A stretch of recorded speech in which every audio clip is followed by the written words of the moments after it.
To install Windows Subsystem for Linux, use wsl-install.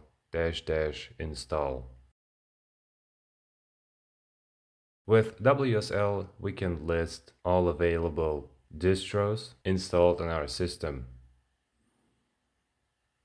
With WSL-list-online, we can list all available distributions that are present online. So we are trying to run ubuntu.exe, but get WSL registered distribution failed. So here's the list of Windows features. We have Windows Subsystem for Linux enabled. Now we need to enable Windows Hypervisor platform. And after restarting, enter the new username, password, and retype it. Now as you can see, we have admin at desktop-bniap05.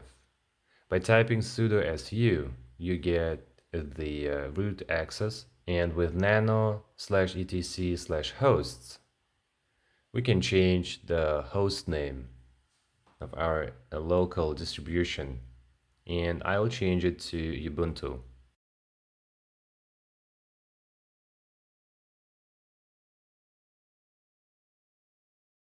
Save it.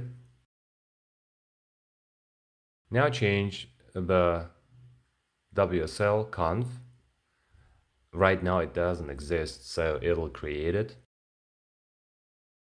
There are a couple of options, and I usually use network.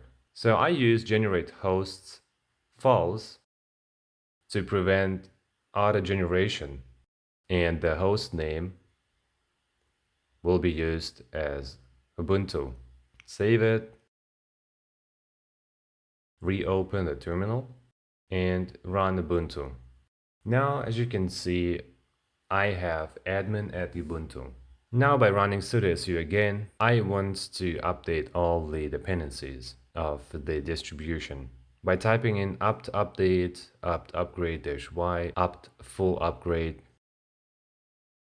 it will update and install all the required dependencies. Now exit. Open the Windows Explorer. As you can see, we have a new section, Linux, Ubuntu. Under Home, we have our admin. Here you can create folders and files for the development. As example, I use dev web apps. Now that you have created the folders, we have access to our newly created folders.